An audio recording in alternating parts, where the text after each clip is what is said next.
Hello out there, YouTubers, and welcome to PE Slick Podcast. I'm your host, Matt here. Each week I'm going to bring you something different in terms of leadership, ministering, entertainment, book authoring, and much more. But before we begin each time, I'm going to be airing a classic throwback commercial from back in the 80s or 90s or 2000s for my personal liking. Stay tuned. Can one shampoo and conditioner give more body? When women with fine hair compared Germac NutriBody to the regular brand, they preferred it by more than 2 to 1 for body and fullness. Germac NutriBody for salon results at home.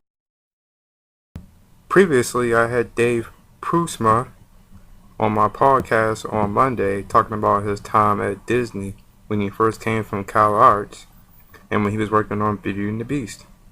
Now here's part 2 of my interview with Dave, and hope you enjoy. And I'm glad you did too, because you were a big part of you and many of the other animators from that time really helped spur up Disney. Even afterwards, when Jeffrey left, y'all did make good movies. I love your work on Victor and Hugo on Hunchback. Yes, that was really fun for me because up until then I had done softer, warmer characters. Oh, except for Flit, he's a little prickly.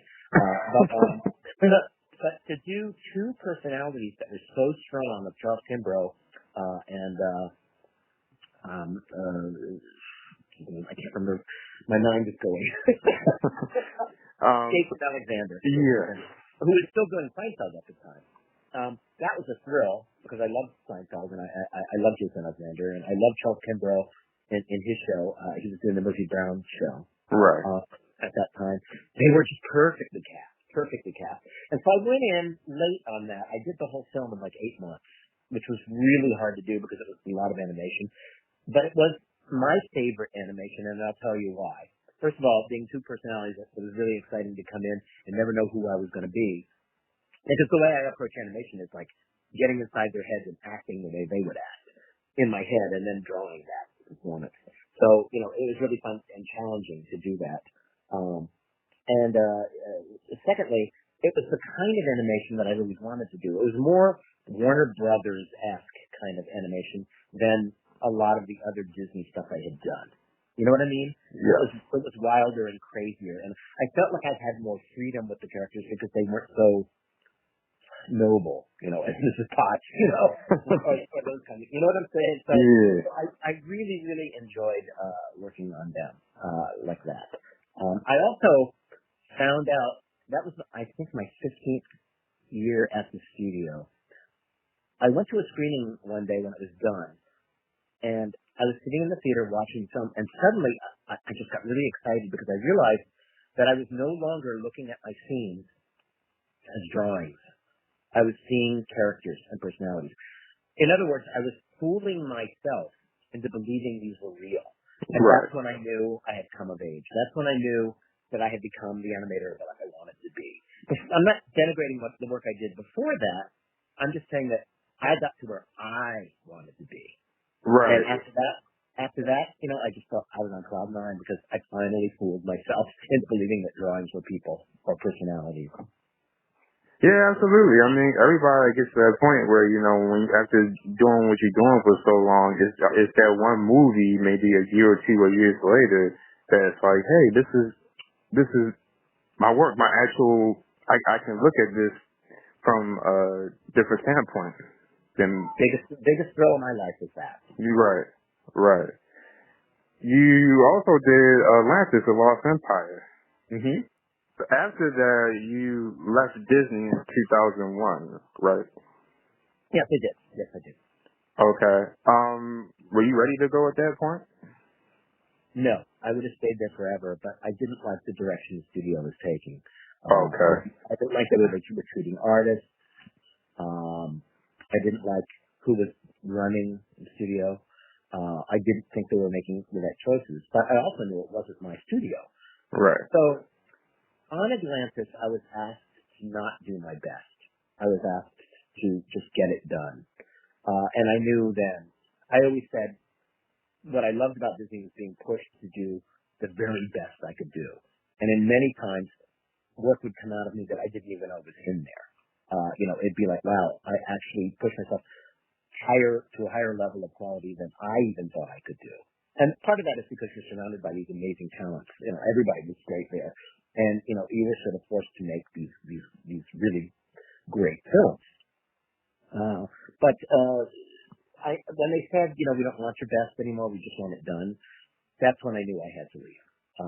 And so I quietly packed up my office over several months, and just took a box out every night, until it was empty. And, then I finished my commitment.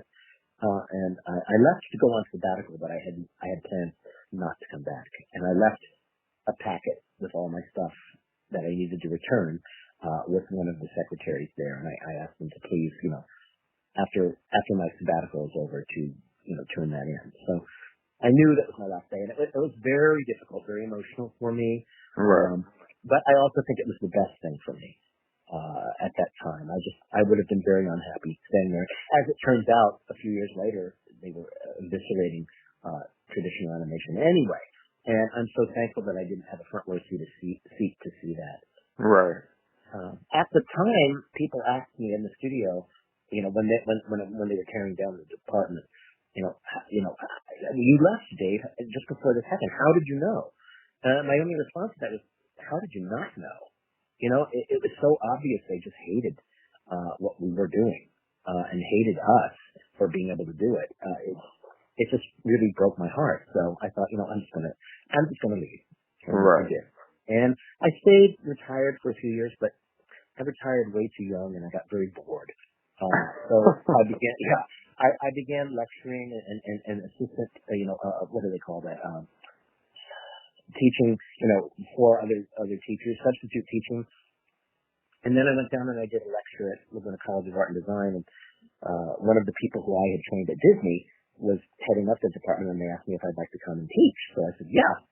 And so I went down, and we took what was basically 25 or 30 students, very, very small animation department in a very, very small school, and revamped the whole thing, just tore it completely down. It was a mess. Right. And I said, let's create it like Eric Lawson would have. Let's make it like a mentoring program rather than just a school. And they'll teach full animation, because once you know that, you can do anything. And we'll teach CG, but we'll teach the important things about CG, which is learning how to act, learning how to perform, and then using animation as a tool rather than it all being about technique or about software. And it was a very unique approach to animation education. And the school became very successful. The industry loved our people because they were well trained and ready for anything. Right. They were versatile. They could do many different things, and they were just professional, should we say, when they got out of the school. But it was hard work, and a lot of the students didn't understand how animation looks like fun, and it is, but it's also very hard. And a lot of people.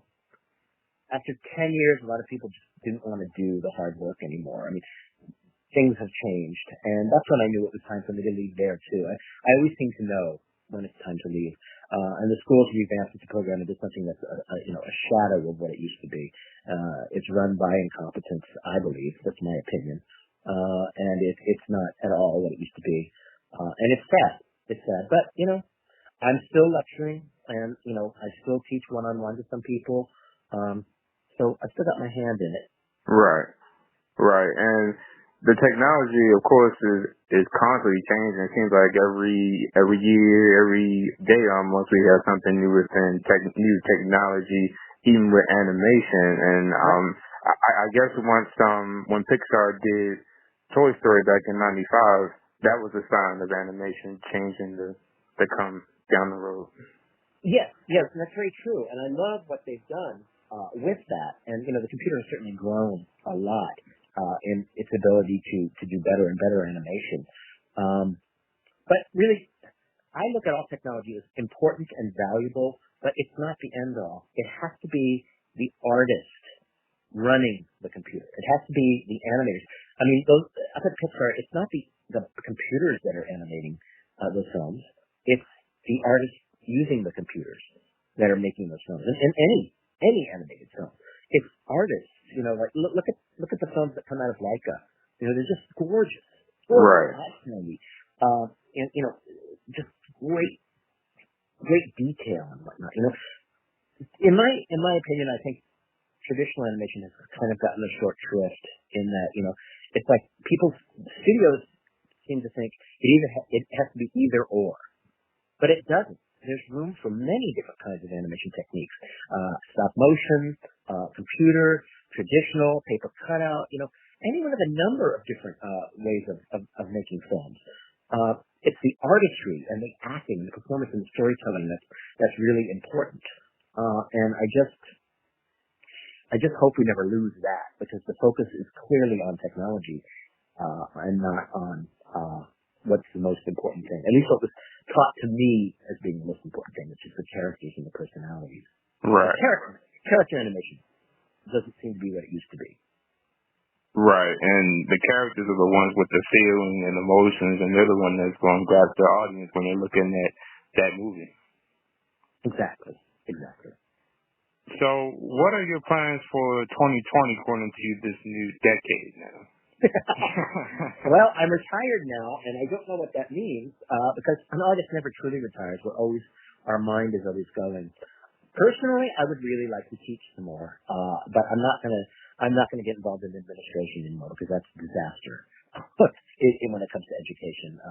But I love working with people. I love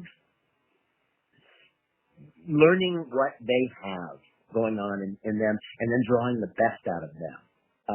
That's my role as a teacher, I think, is to give them the benefit of my experience and pass on the torch that was passed on to my generation 35 years ago by the 9 old men. Right. And now they taught us, and now we're teaching a new generation. And I think it's really important to keep that quality of animation alive. And I'm hoping with the students that I already have worked with, that they will take that and go forward with that. And then when their time comes, they can teach and give back. But I think that there has to be, a thread that runs through all of that. And so long as I can continue doing that, I would love to continue teaching or lecturing, and speaking with passion on what I loved about animation and what I feel needs to be maintained. Right. These two questions may be a little left field, but I was just curious. What do you love most about Christmas time? What do I love most about Christmas time? Well, I love the fact that it's something exciting to look forward to. And it seems to me that, it's like you get on the peak in September, and then there's this chill that you're sliding into Christmas. You go through Halloween, and you go through Thanksgiving, and then you get into Christmas. And what I love the most about Christmas is just the warmth of being with family. I think that's really important since I live in California. Most of my family lives in Virginia, although I do have a California family here that I spend a lot of time with. I have many, many friends and colleagues that I've known since we were in school together. Right. So, getting together with people and having that week where it's like you're devoted to your friends and the people around you. I think that's really important to me. I also love the decorations, the color, and it just seems like everybody's more lighthearted around Christmas time. I know that seems kind of trite, but that's kind of the way I've always seen it. I always feel, good around the holidays. Yeah. And what kind of music do you like? I like all different kinds of music, classical, orchestral. I like, what's that? Chorale kind of singing, with voices and voices singing in harmony and whatnot. I love traditional standards. I love Dean Martin and, Frank Sinatra and all the great singers from the 50s and 60s. I really love that swinging era. But my taste in music is very, very diverse. I have a jukebox in my home that has 100 CDs on it, and all of them have there's tons of different kinds of music on it. Virtually all kinds of music, jazz and whatnot are on it. So I can listen to anything I want whenever I want. Okay. I do have two final questions. Now, the last question is a little long, so I'm going to say that for last, because it's a kind of a big question. The first one is, what advice would you give somebody in this time going into animation? Oh, that's a good question. The advice I give is like, don't focus on software. Software can be learned in a day. It's not that important. What's important is your drawing skills. And that's not even the most important thing. To me, the most important thing and what I was taught was it's about how to perform, how to understand how characters work, how to be observant of the world around you, whether it be animals or humans, and to pick up interesting character traits or interesting ways of movement or whatnot, and use that. Keep it like a memory bank, and use that when it becomes important, when you need it. It's there for you. You know what I mean? Do lots of loose gestural sketching, and then learn about anatomy. And I think probably the most important thing is to be able to draw emotions. And that's hard because you need to be a good draft person in traditional animation or a good designer because you have to design poses and personalities that need to be seen and understood and read instantly because the film is running through the projector at 24 frames per second. And so if it's not clear, it's not going to get through. It has to be very clear. And so you need to be a good designer. And if you get an idea in your head of an expression, then if you're not a good draft person, you can't draw that expression. You can't get what's in your head on the paper or on the computer screen. So that's everything has a reason. Animation is not just about drawing. And it's about acting, but using drawings as acting. Does that make sense to you? Yes. So what's important is learning about life, which is lifelong. Observing people, observing personalities, observing acting, storytelling. All those things come together to make a great animator. And the drawing, in the case of traditional, the drawing is about getting that on paper. But I think it's very important for computer animators and all different kinds of animators, knowing that you're trying to convey emotions and personalities to people in the most clear and concise and interesting way. Right. And that takes a multitude of skills. You heard them, guys. I've always said, you, Glenn Key, a lot of you guys should really get some kind of a lifetime animation achievement award because you guys animated and did a lot of good work, and hearing you talking about animation like you are, it's hardcore, and I'm really happy to hearing you talking about this. I love it, and I'm still passionate about it. Yeah. Speaking of which, now my last question, as I mentioned, is kind of long, but I just wanted to touch on some people who you worked with a bit over the years. Sure. The first one is Don Hahn. Don was the only producer I ever worked with that felt like he actually liked the product and the people making the films. He was kind of an artist in his own right, but he was equally interested in the artist as he was in placating the administration. And I think he was the perfect person for that role, in my opinion, because he could straddle the two worlds. They're very different, and he was the go-between between them. And I always felt like he was looking out for our best interest, not just for his own. And I think that rings true because the films he worked on were some of the happiest, some of the most interesting to work on. I just always felt like he was there for us. I know personally, from a personal standpoint, whenever I was troubled or something, I could go to him and talk to him about it, and I know he'd shoot straight from the hip and tell me what he thought, and I'll always be thankful to him for that. Right. Peter Schneider. Peter Schneider, I'm not a fan of. Yeah, he was kind of one of those people who happened to come in on the gravy train and rode it to the end.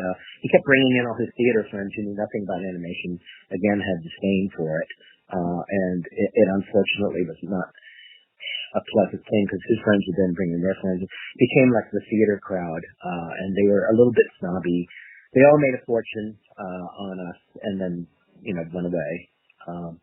But there were a handful of people that I think were okay, but for the most part, I think that was the beginning of the end. I remember Eric, before he left the studio, he was pushed out by Peter. He told us in a very passionate and uncharacteristically strong meeting that I still remember him pacing back and forth on the stage, talking about how these people, meaning Peter Schneider, are not your friend. They are not here to make animation better, and they know nothing about it. And that's the only time I ever heard Eric say anything, even the slightest bit negative. But he just wanted to tell us what we were up against. Now, the flip side of that is that we were successful, and Peter and his friends, they all rode the gravy train, like I said, on our backs. While we were doing the hard work of actually making these films. But I don't know that they really contributed all that much. I mean, they certainly could say, they certainly could get up in front of people and talk, but when it came right down to it, nothing they did really ended up on the screen, which is what people remember. Right. I know administration is important, but I didn't see a lot of good administration at that point on the films. Peter and I did not get along very well at all, especially towards the end of my time there. But at least I will say this about Peter: he was always approachable. Always approachable. Tom, on the other hand, was not. Okay. What about Howard Ashman and Alan Menken? We didn't really see a lot of those. They came on early on films to do the story work and whatnot. But I have talked to many people, and I've talked to Howard Ashman's family about him. And I think that, in my opinion, Howard is one of the most brilliant story people, as well as songwriter since Cole Porter. His lyric, his turn of phrase, everything was just wonderful. And I think that Howard probably is the most important part of the story making and storytelling process. He, like Walt, understood that the songs needed to advance the plot and not just be bursting into song. It had to be about moving the story along. And some of the songs would work and some of them wouldn't, But again, there was a passion and a warmth to his work that I really loved, and a pithiness about the words that he chose. He's a very literate man. He was very, very, very, very involved in the whole beginning process of the film. Alan Menken was very standoffish. He did not like being around us artists very much. If he was sitting in a control room and we came in to sit and have a snack or something like that, he would get up and leave. And I don't know why, but he just didn't feel comfortable with us. On the other hand, I thought he was brilliant too. The way he brought orchestrations to those films. I mean, sometimes the music alone is evocative of emotion. You know what I mean? Right. It's just those films would be not as good without that music. So in a way, they were as involved in the making of those films as any of us. Those two men. They really did have a big impact on the success of those films. Right. John Musker and Ron Clements, who did Great Mouse Detective, Mermaid, and Hercules. I love those guys, and I still, I'm still friends with them, and I still feel very, very warm feelings towards them, mainly because they were challenging. They were very challenging when you worked with them, but they, it also was very rewarding because they would, like I said, draw the best out of you. Whenever I still look back on some of those films and I think I don't even know how I did that. I don't know how I did it. But a lot of it is just them driving you to do your best. And I loved Aladdin. I think that was one of my favorite films to work on. It was just beautiful in every way. The design of it, the way it worked together, the way the art direction, like the color, everything about it was just absolutely wonderful. Mermaid, the same thing. On Mermaid, that was when I was really cutting my teeth being a full-fledged animator. And Ron and John gave me many opportunities on that film to do really fun stuff, like doing the flounders and Part of Your World. a lot of the little seahorse messenger with the Elizabethan collar. They gave me these things and let me go with them. And I remember Ron in particular sitting there looking at a scene that I had done, saying, "No, this is good, Dave." And I say, "Well, thanks." And he knew I was taking it in. Right. No, Dave, this is really good. And I'd be like, "Yeah, thanks." He said, "No, Dave, no, this is really, really good." And then I go, "Oh, what he's saying is that I done good." And he went out of his way to do that. And I interviewed with him recently on a book that they were working on, and I finally got the opportunity to tell him how important that was to me.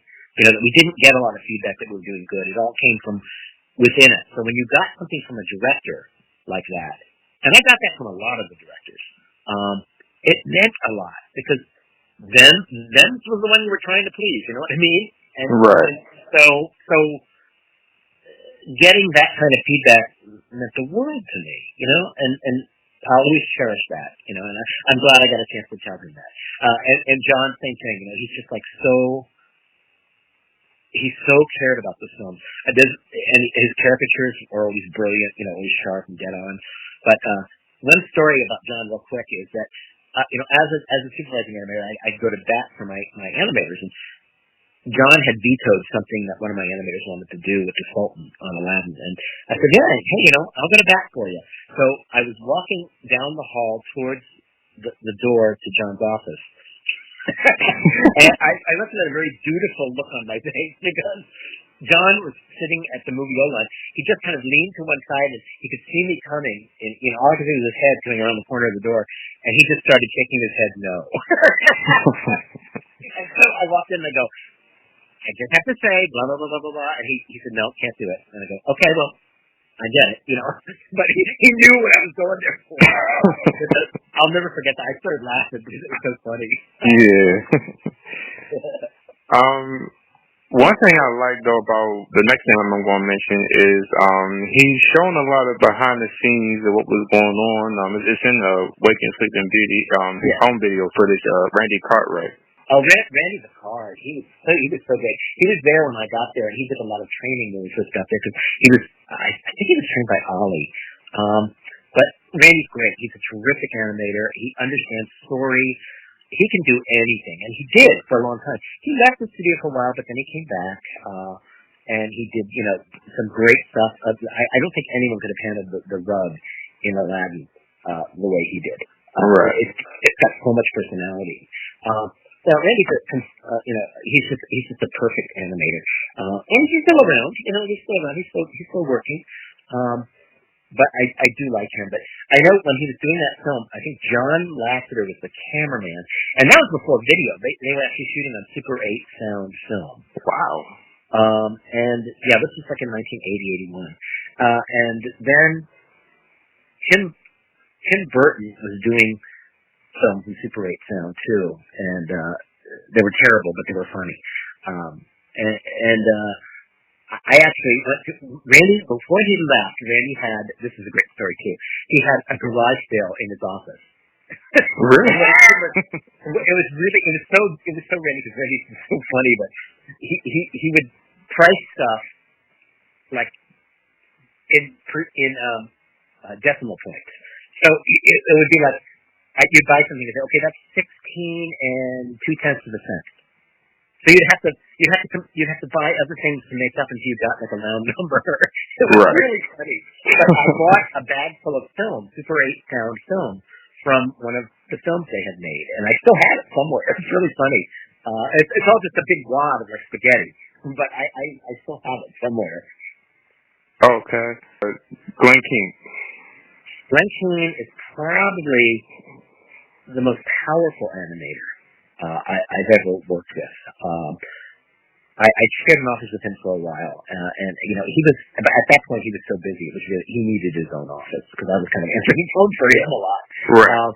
But I think he was born to do it, and I think he's very passionate about the work. But I always saw Glenn, and I think Glenn. I'm just shooting from the hip here. I think Glenn was a great team player, but I think he also saw himself as kind of an independent artist because of the way he approached animation. And I think I remember when we shared an office, we saw The Man Who Planted Trees, which is an Academy Award-winning film back in that day. And I remember him looking at it and saying, this is what I want to do. So although I think he was great at Disney and, did wonderful stuff, I really think what he was eventually going to do was to be making his own films like he's doing. And, more power to him. I think he's great. And I think he is finally really doing what I think he always wanted to do. I'm just saying that because that's what I feel. I don't know if you could agree, but I do think that him making films is, films that are more hands-on. Supervising is one thing, but hands-on, when you're an animator, you want to actually do the work, because then it'll be exactly what you want. So I think he's finally getting what he really wanted. Right. John Lasseter. John Lasseter was a very good friend of mine when I first started there. He was on F-Wing with us on Mickey's Christmas Carol. And I was sharing an office with animator Jay Jackson at the time. And I was just in-betweening for people. And John was across the hall. And Jay and John were pretty good friends, and I got to know John through Jay. And we would all do things together. We'd go to movies, we'd go to water parks and stuff like that back then. Because we were still young. There was a picture of me and Jay and Jay's wife Meredith and John sitting in his apartment in the early 80s watching a 3D movie on TV with glasses that I really loved. But as John became more successful, I think he sort of drifted away from a lot of his Disney contacts. Joe Ranft, was very close with him. Joe and John and I used to go to movies a lot together. Right. Especially Woody Allen films. We really liked those, and we'd go to the openings of those down in Westwood. But we slowly drifted apart. I was never that close to him. But I know he gained a lot of success in a lot of the films that he did after that. And he was really a pioneer in computer animation. I actually worked on that short he did at Disney with Where the Wild Things Are. Yeah. Where Glenn did the character and the dog in traditional, and then it was like done, conked in a computer. And I did a lot of the tone maps on that because I just happened to be there and just happened to need work, and so I was put on that. A very small crew. There must have been 5 or 6 of us. Okay. Well, you actually just mentioned him, Joe Ranft, who unfortunately is no longer with us. Yeah, that was. I have to say, I went to school with Joe, and I knew Joe for many years. I thought Joe was one of the finest story people that worked at Disney. I mean, he was like of the ilk of the old guys. But he was also very personable. He was, a big, fun, jovial person. So when I heard that he had the accident and had been killed, I remember not being able to wrap my head around it. I got a call, and I thought to myself, "Oh, this is a joke. Somebody's playing a joke." Right. And then more reports came in, and finally I realized it. I think of all the people I've known, and I haven't known a lot of people that have passed away. That was the biggest shock, and it affected me very, very strongly. And I remember there were days where I couldn't sleep because of that. It was just so unexpected and so shocking and so tragic. Right. And I still kind of get choked up even thinking about it. But when he was around, boy, he was tops. He was so creative and just so wonderful, so fun. We used to have such fun at Cal Arts when he was there, and he's greatly missed. And I know that John would feel that way too. I think John and he were very close, and I think that it was a shock for all of us. Yeah, and watching like I mentioned, Waking Sleeping Beauty, he had a lot of behind the scenes, and Joe was in a lot of that. He seems, from watching him, he seems kind of a energetic, happy to go kind of person. Oh, very much so. He was just a big guy. Just one of those people. It's just fun to be around. That I remember about him, and I think it showed in his work. His storyboard work. And he'd even have time. He'd take time to do like funny storyboards. He was boarding on Oliver and Company, and he did a panel where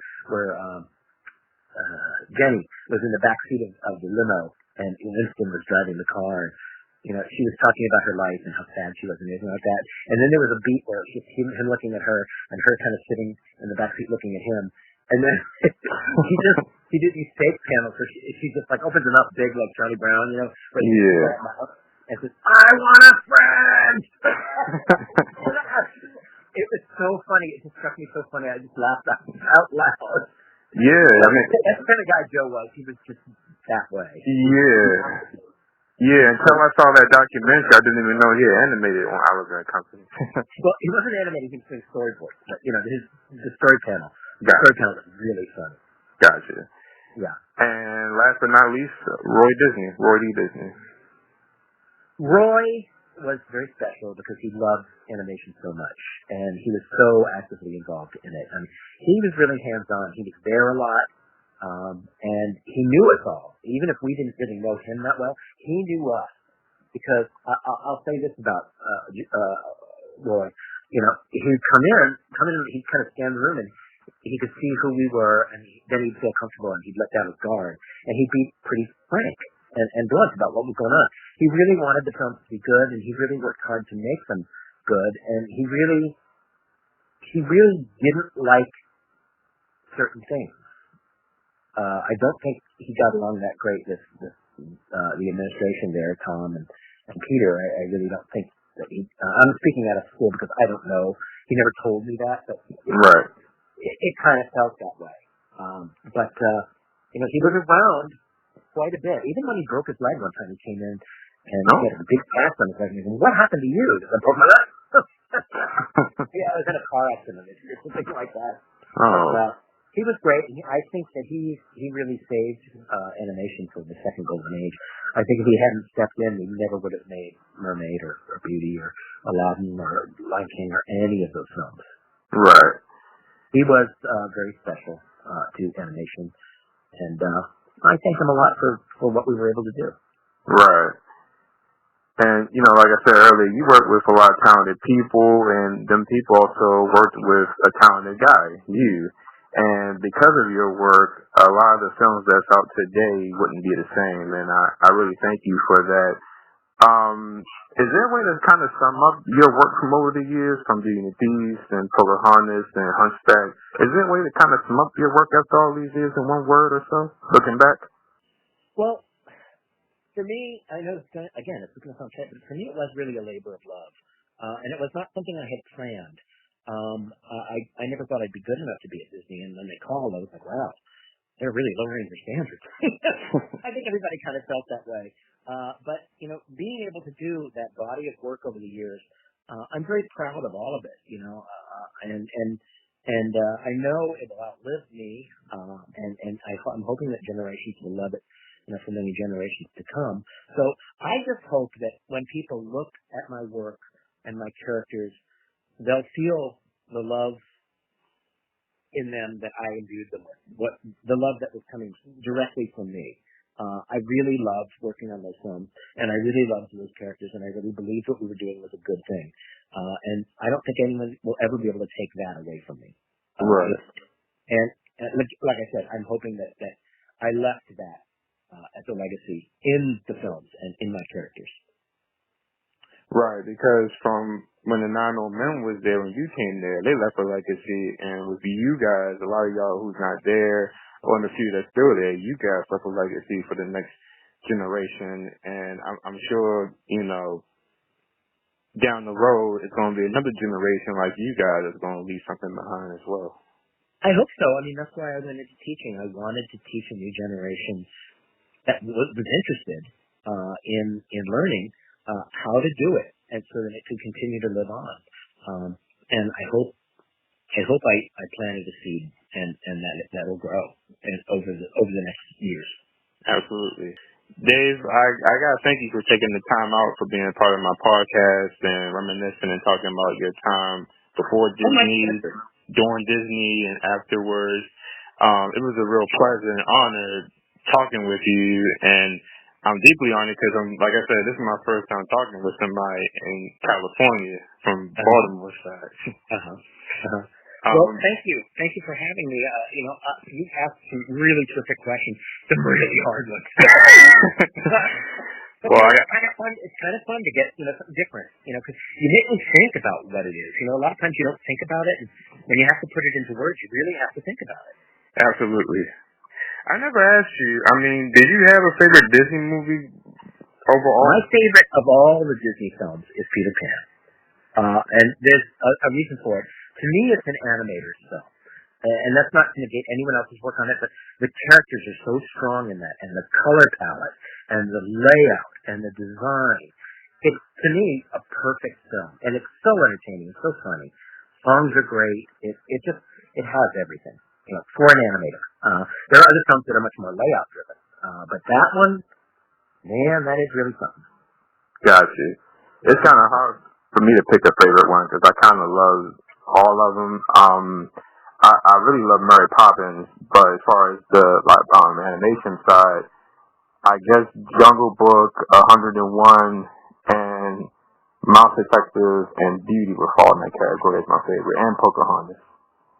It's really hard to pick, isn't it? Yeah. I thought for years about which one I like, and that's how I could so readily say Peter Pan. But actually, you're right. It's very difficult to pick. I love so many of them for so many different reasons. Dalmatians, one I really love. I love Lady. I love Cinderella. Alice in Wonderland.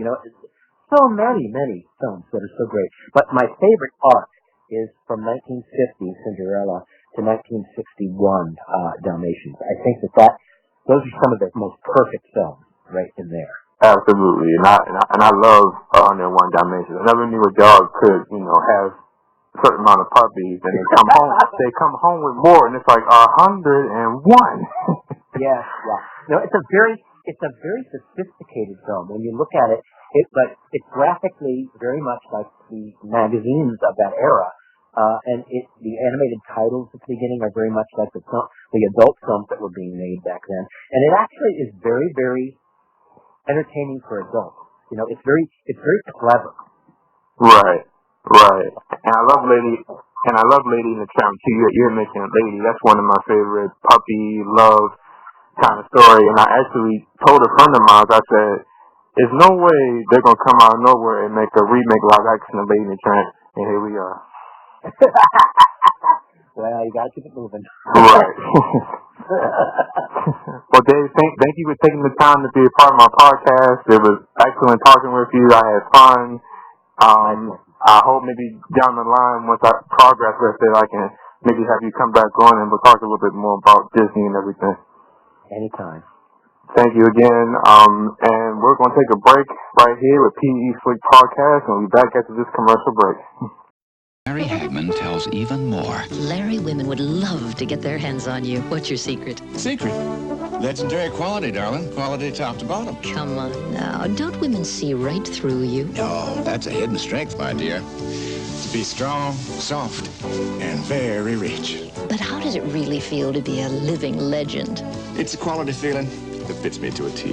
With BVD, you get legendary quality. There's some things I just can't get enough of.